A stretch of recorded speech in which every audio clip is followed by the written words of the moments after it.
Dents and scratches putting a dent in your day? Introducing Roger Steen Crash Repairs Adelaide, your trusted solution for automotive woes. With over 2 decades of expertise, Roger Steen Crash Repairs guarantees top-notch service, restoring your vehicle to its former glory in no time. From minor dings to major collisions, our skilled technicians handle it all with precision and care, using state-of-the-art equipment and techniques. Roger Steen Crash Repairs saved my car. It looks brand new. Fast, friendly and reliable. I wouldn't trust anyone else with my vehicle. Don't let accidents slow you down. Visit Roger Steen Crash Repairs Adelaide at 14 Penner Avenue, Glynde for quality service you can count on. And here's a special offer just for our listeners. Mention this podcast and receive a $100 discount on your repair.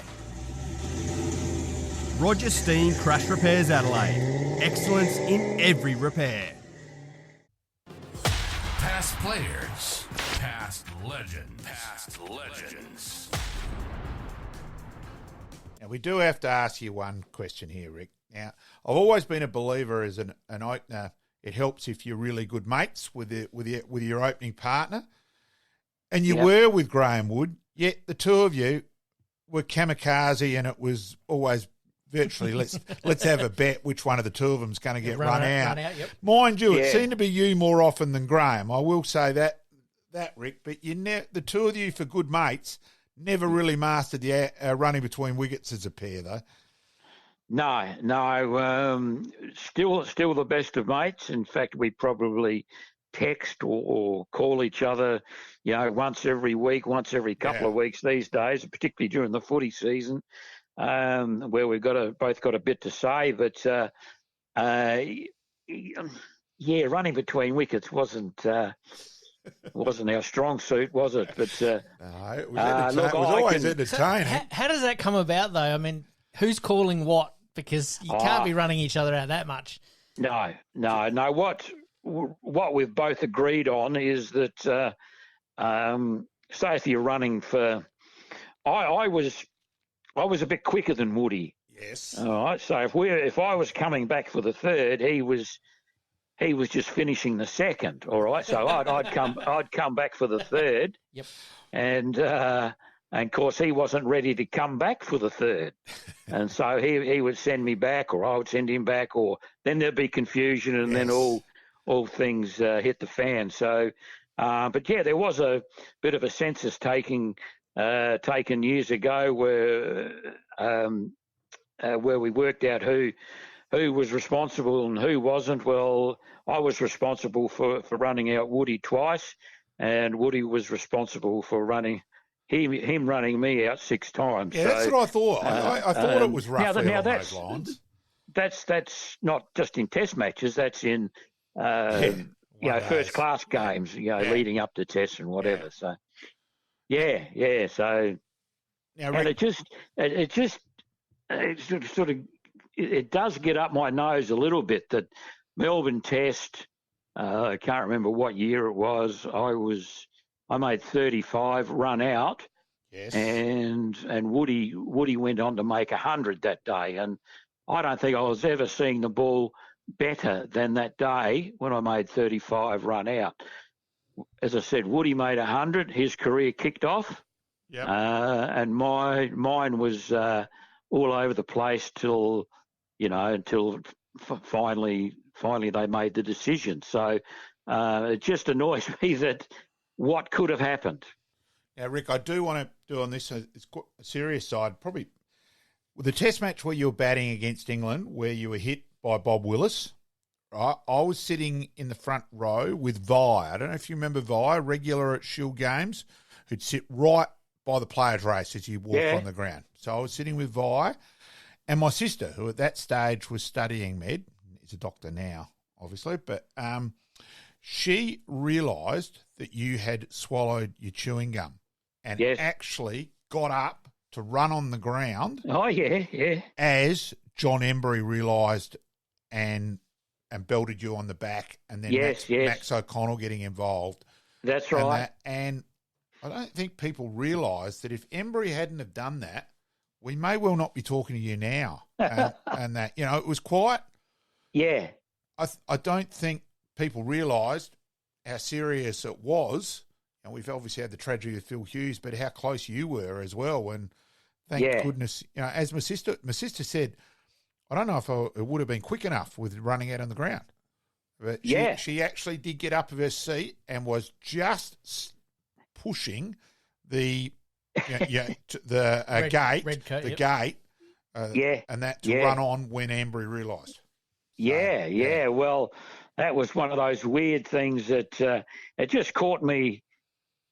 I'm not sure. It's more the sternum than the heart, but it was the heart that sort of was the problem in the end. And so I was lucky. I had good help out there, and obviously good help that was ready to come onto the ground. But that's one thing that didn't cause any long-term effects. At the end of the day, they didn't find too much wrong. But it's happened again in the last 12 months. I had a heart attack 3 years ago. Yeah. And I only over the last 12 months I had a bit of a turn again. I went to hospital and they sort of found nothing wrong, or nothing wrong, but that's apart from I don't know how they say it, but yes, it's one of these things that happen that there's no explanation for. Wow. And then, of course, you played then after that England tour. There was the Pakistan side, and you actually came back in the side to replace Graham at one stage, and you got 79 for South Australia. Always to people to Rick was a gun cover fielder, and it was always worth 20 to 30 runs in that regard. Did World Series cricket nearly happen for you at one stage or not, Rick? That seems to be a bit of a debatable point, that whether you would nearly ended up there or not. Yes, I was very close to it, actually. What happened was that it wasn't Kerry Packer who rang, but it was obviously one of his managers, whatever, rang Clacker Clark, who was the club coach at the time. In those days, it was etiquette, if you like, for if somebody wanted to talk to a player, they'd go through the club coach, which in this case they did. Clacker then rung me and says, well, just prepare yourself. You're going to get a call from such and such from the Packer mob. So I was quite excited about the prospects of that. But unfortunately for me, or fortunately, depending which way you look at it, the call never came. So, in answering your question, I was a hair's breadth away, if I can say that, and very close. Now, did you have any superstitions when it came to playing cricket? Was there, favourite pair of jocks or any type of idiosyncrasies that kept you going? Yeah. Oh, look, not offhand. Most of us players have got little things that, and I'm not saying I did this. You put your left pad on first, or you have your favourite set of gloves, or you'd go through a routine or something before you go out and bat. But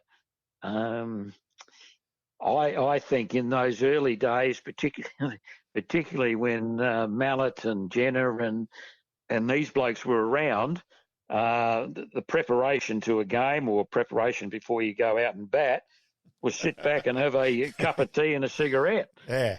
So and that had a lot of merit, particularly for me, because I didn't want to go out and exhaust myself in the pre-net warm-up or do any of the stuff they do these days. I wanted to relax. And as I said, follow the suit of TJ and Rowdy, have a cup of tea and a cigarette. And I found that more relaxing than anything else. Or, sorry, you're talking about superstitions. That was probably my superstition, to go through that routine. We all have them. Couple of characters there anyway, too. Yeah, lucky enough to do a few coaching clinics with both of them, and a couple of incredible characters. Was it just a cup of tea, or was it maybe spiked a little bit? Later on in the night, it would have been with those two. Oh, yeah. Especially with TJ. Yeah, things didn't really change until the till the end of the day, when the cup of tea would change to something a bit more hard. In those days, you could have virtually as much as you like, which is stupid. Yeah. But that was the culture back then. So different time. you wouldn't leave the rooms until 8, 9, 10 o'clock at night. So. And then we all drove home too. That's right. That's on. right. So it was and having said that, Mallet and Jenner and a few others in the team weren't really good mentors, if you like, in that area. Even though you sort of looked up to them and tried to copy what they did, it wasn't, obviously, as we know now, smoking's no good for you, drinking's no good for you. But that's what you did back then, and whether you were 35 or 17, like I shouldn't say that I was 17 because I was too young to drink, but I had a Coke until I was 18. Yeah, right. Well, I think the statute of limitations are well and truly over by now. Pretty safe. And then the Indian tour, Rick. So you also had some illness on that tour, and let's be honest, if you didn't go to India and get crook, you probably weren't doing your job there either. So Delhi belly. Yeah, so you didn't really have much luck there, Rick. No. Which tour are you talking about? The tour of India in '79. Yeah. Now what happened? That was after the World Cup. Yes, yeah. Well, yes, I had. Not only I had sickness, everybody had sickness. Yeah. It's just, I think I may have missed the first test because of sickness. Yep. But then then after that, I got a few injuries for this and that. But if you go to India, it's very hard to avoid the Delhi belly or coming down with something. So. I missed the first game, which probably put me on the back foot a little bit to try and establish myself again, because Hilditch was there, Wood was there, and so they had options, And you got sconed by a Capel Dev bouncer, which didn't probably help either, too. So I think that was in the last test in Bombay. Might be wrong with that. Yep. So I think that was at the end of the tour. So. That didn't have any bearing on my selection or fitness, throughout the tour, if you like. And that would have been back in the days where there weren't any helmets either. Well, that's right. I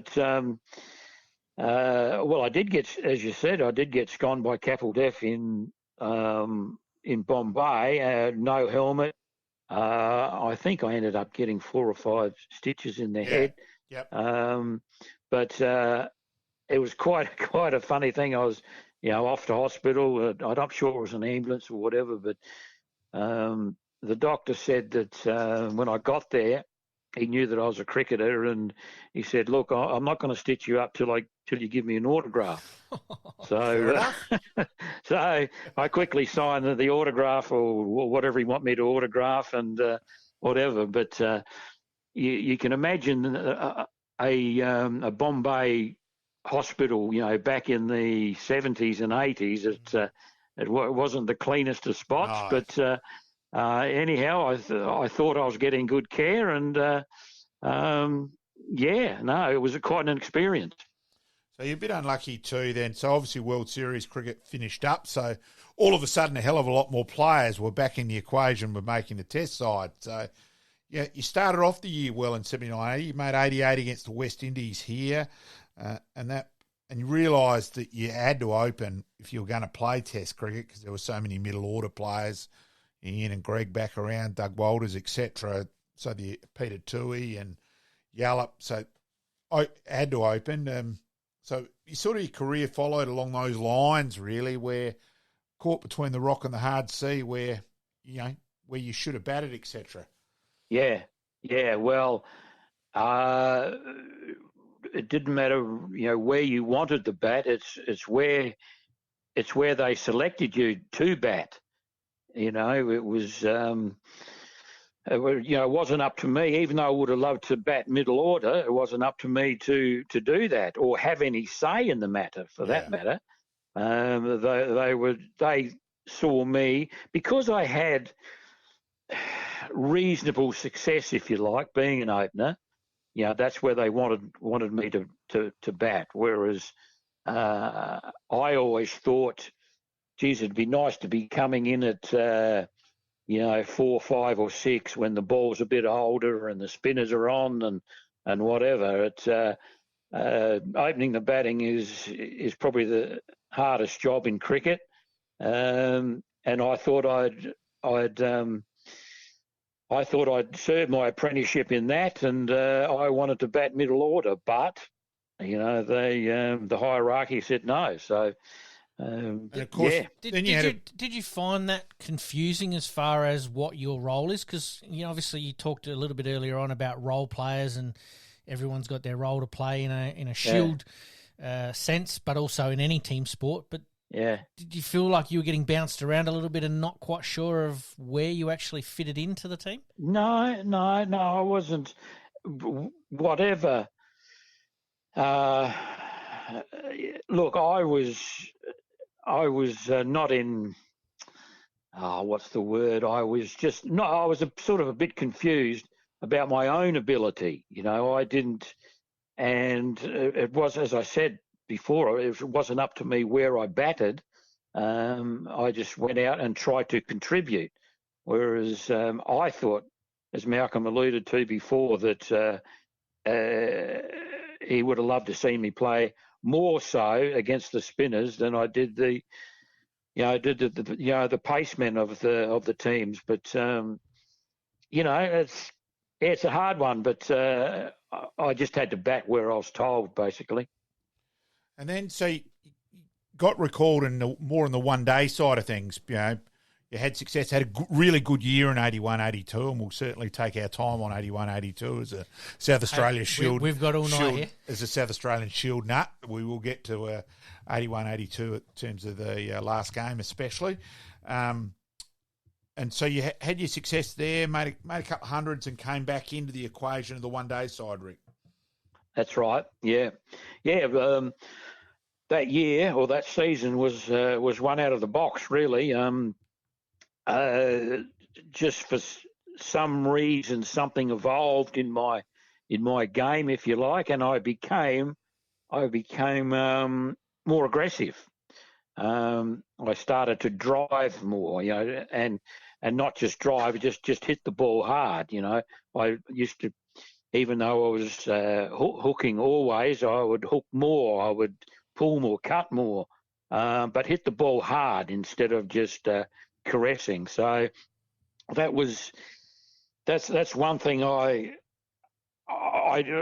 didn't mentally try and do. It just sort of happened in the first game, and I got away with it. I had a really purple patch during that season, and I think I ended up topping the averages for Australia that season. So. It was a good year, and the reason for that, I tried to become more aggressive. And your partnership with Flipper that year was really successful opening pair, and certainly played a huge part of us winning the Shield in the end. It was a light batting with 159. 159, as we know, he calls himself that non-stop. We've had him on. We've had him on. He loves that. He loves the 159, doesn't he? Yes. I don't know what's his. I can't say his email. But it does feature 159, as we know. But you know what I'm talking about. Yes. Yeah. Flipper and I had a good rapport that year. We both made a lot of runs, and Hooksy always alluded to the fact that the reason why we won the Shield is because Flipper and I had we had six opening partnerships 6 first innings partnerships over 100. Now, that is going to win Oh, you it was most huge. games. And we came from the clouds, really. We 3 or 4 games to go. We were sort of no chance. And then we won those couple, and it came down the last game against Victoria. We had to win outright. Julian Weiner is absolutely dominating. Played a bloody great innings, actually. And a brilliant piece of fielding by Brian Vincent changed the game on the first day. Ah, yes. Square leg. Don't worry, I can quote that game nearly ball by ball if you want, Rick. And that side of things. And so we went to stumps. There was 6 for at stumps, where Evil got a couple of wickets, got Davies out with the new ball just before stumps. And it went to stumps evenly poised, where at tee and after tee it really looked like, we were pushing the proverbial right back in it, knocked them over the next morning. And we sort of dominated the game from there. And that, you made runs with Flipper, and everyone contributed. And then the second innings, we'll keep testing your memory here, Rick, where Green got run out where it would have been a dead ball. It was quite bizarre, bit of running between wickets, that one. So, and Hooksy moved himself to the gully on a hunch that there was going to be a catch the next ball, and he caught Sakristani in the gully the next ball. And so we bowled him out, and then you and Flip dashed off the ground to open. And we got him pretty comfortably in the end, where Jeff Crowe swept the late John Scholes for 4, and that ball landed right next to where I was sitting. Yeah, so on that one. Yeah. It was probably a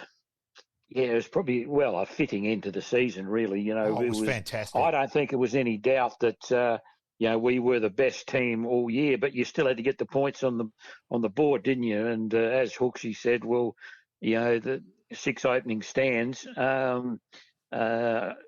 first inning stands was it's going to help a hell of a lot to win a Shield, and plus the fact we had good backup. When I say backup players, number 3 with Jeff Crowe, and Hooksy was Invers 4.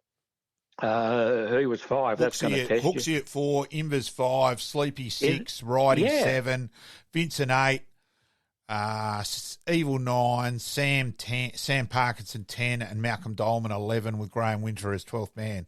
So that's not too bad, quoting the side off the top of the head. Yes, so, pretty good depth too. No, you would have had me on that one, but look, and the reason why I think it doesn't matter what sport you play, whether it's footy, cricket, or whatever. The reason why teams win premierships is because everybody, the camaraderie is strong. You particularly in football, you'd do anything for your mate next door, and it's the same with cricket. You'd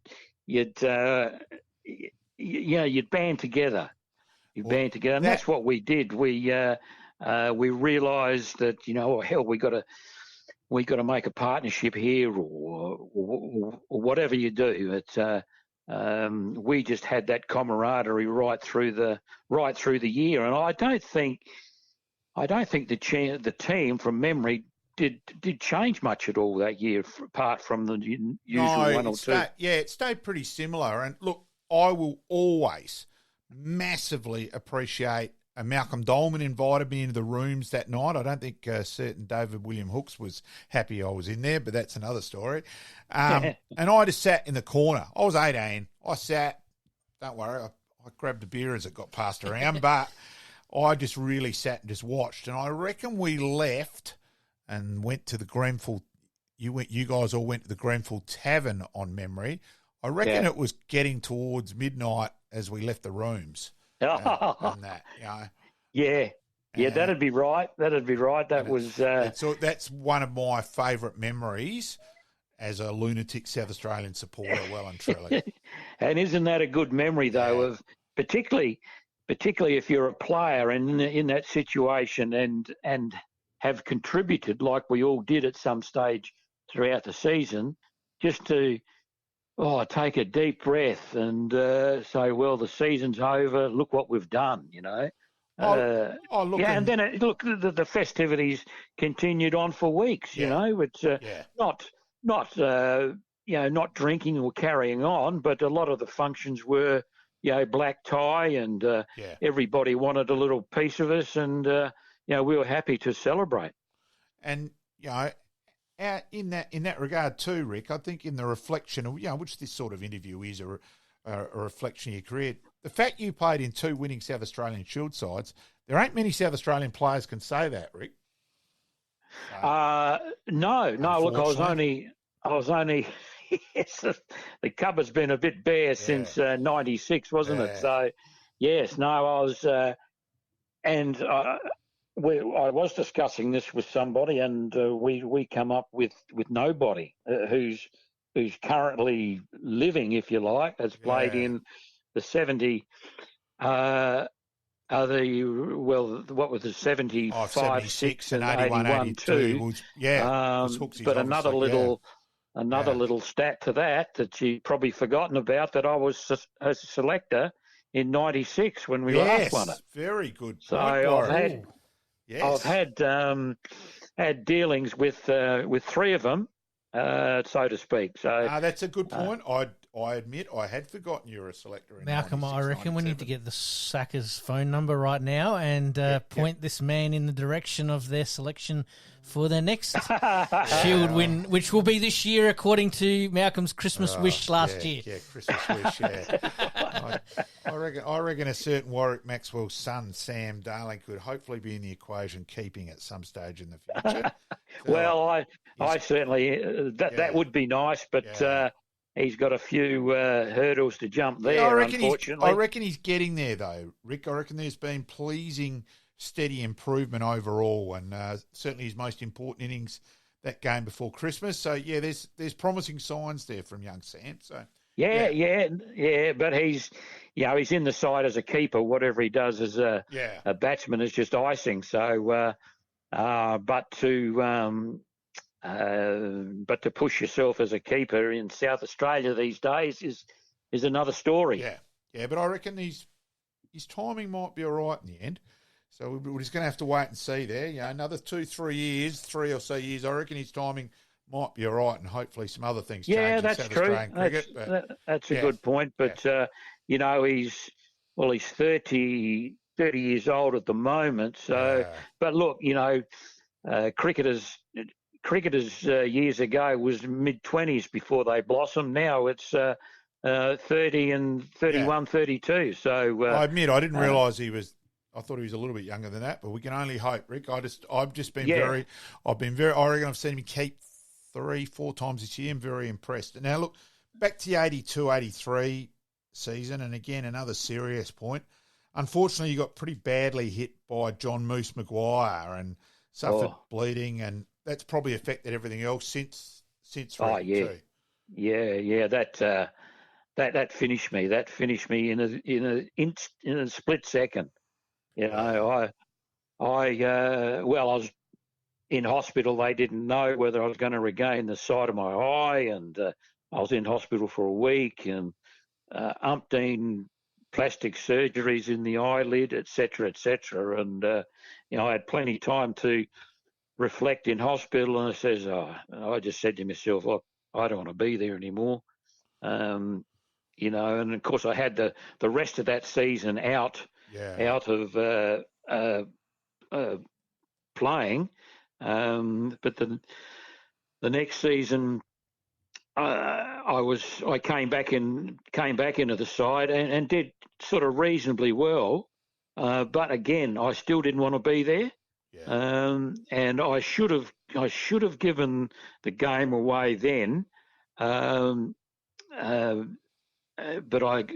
they continued picking me for another 2 or 3 years after that, when my heart and soul wasn't there, and of course my ability and my record, if you like, was tarnished because I played that extra couple of years. So, but anyhow,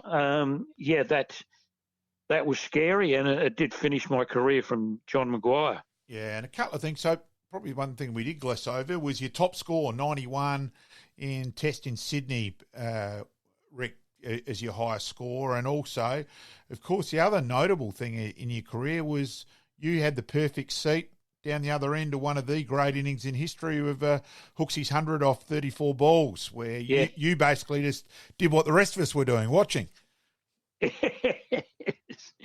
Yes, well, the 91, I remember Sydney that year, and it was horrifically hot test. This time of year, I suppose it was, because it was a New Year's Day test, however that used to work, but around this time of year, and I remember I was 60 odd not out overnight, and thought, well, this is a big chance here. I think I got about another 30 before lunch the next day, and was out soon after lunch for 91. So it was a bit disappointing, and it was just a simple little tuck around the leg, glance around the leg off one of their off spinners, and caught by both of them in leg slip. So it was disappointing, but again, as we said before, I would have been happier to obviously get 100, but at least I contributed, so that innings where Hooksy was, exploding, where Graham Yallop didn't declare earlier and went in and was virtually an up you the way he batted, but geez, that was some incredible hitting that innings. Oh yeah, it's unbelievable. Hooksy and I opened the batting for. Obviously, he was, he was pissed off the way Hooksy could get, and he said, "I'm going to open the batting with me, and let's go out and give it a nudge." So I think I faced first ball, got a single. Yep. And it was all over. And then you watched from then on, basically, Rick. Yeah. Well, whenever I got down the batting end, and I could see this happening right from the start, all I had to do was push for a single, because it would have been wouldn't have been in my best interest to try and hog the strike and me try and hit fours. Let Hooksy do it with the mood he was in. Yeah. Didn't he put Sean Pornograph and King was the other bowler, and Rod McCurdy put there was fair. She was good sitting by the Victor Richardson gates, because we were virtually fielders as well for that innings. So it was incredible. So So then you moved on. As I said, you were involved as a selector since. So where are you at now, Rick, in terms of obviously watching Sam a bit, and so involvement otherwise at all, or anything? No, not really. As 20 odd years ago, I suppose now, at least that, I did selecting there for 3, 4, 5 years maybe. Since then, I've had nothing really to do with cricket. I play the odd veterans games and things like that, or exhibition games, whatever. Something that I sort of regret the next day, but it's these days I'm probably semi-retired, if you like. I've been semi-retired now for probably 10 years, and probably during that time that sort of prompted me to write this book. So now I'm even more semi-retired, if that can be. I spend a lot of time with, the grandkids, and working in the garden and all sorts of stuff. So, but I work 2 days a week for a retirement village, Rest Haven, as a gardener, and thoroughly enjoy that. And 2 days a week is just enough to keep some sort of fitness up, and keep my hand in the gardening. Now, mate, we'll get you out of here on this one. It's been a fantastic interview so far, but like we do with most of our guests, we like to ask them their favourite players they played with and hardest opponents. So maybe 2 or 3 of each. Yeah.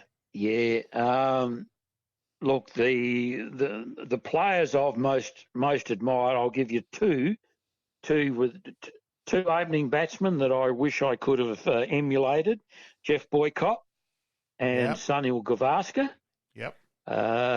Now both them weren't attacking or flamboyant or exciting to watch, but you look at it, the end of the day, they're 130 not out. Yeah. And that's the way I wish I could have played my game, but I was too happy in being just contributing. I didn't have the big score mentality in me. But that's Boycott and Gavaskar, probably the most you mentioned the feared players. Well, you could line them up from one end of the West Indies to the other. So probably. I was going to say Holding, but I say Roberts is probably the most scariest bowler because he could get that bouncer to come up just short of the length. Garner, of course. You could.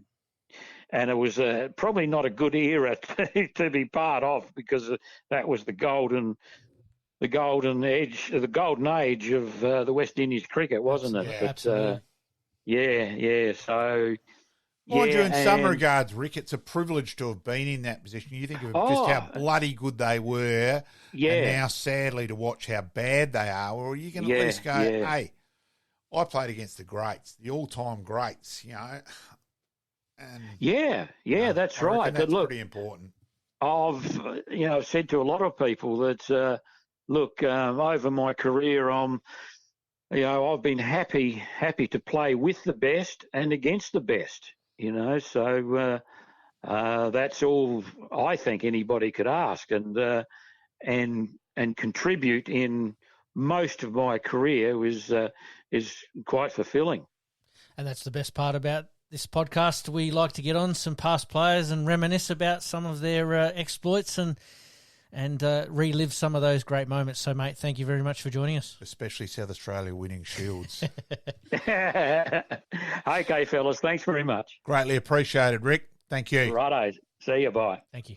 Rick Darling, part 2. Absolutely fantastic to have Rick on. And as you mentioned, some big injuries. And it was fascinating where he did admit with the last one to Joe Dawes that he played on after that, but sort of in some respects wishes he hadn't, that he wasn't in terms of, fully endorsed, and understandable because how many injuries he did cop, and of course, very nearly dying at Adelaide Oval. Well, that's what I was going to say. That part of it was an amazing part of the story is that how close some players come is very, very scary. John Embry and Max O'Connell virtually to save his life, and that's probably, I think, because it was such unusual, someone getting serious, and it's then took the loss of Philip Hughes probably to people realise that, hang on, this could, lucky it doesn't happen more often. So, you think about it, these balls are going down at 150 clicks in some cases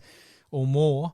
There's not a whole lot of reaction time, and I think the classic case was Marsh during the Test series got hit in the back of the helmet, but because of the technology and the way that they've redesigned the helmets, it actually probably helped him. So, we thank Rick for his time, and as we've said previously, this coming Tuesday night at Adelaide Lutheran Footy Club from 7 o'clock. Everyone's welcome. So it's corner of South Terrace, West Terrace, basically.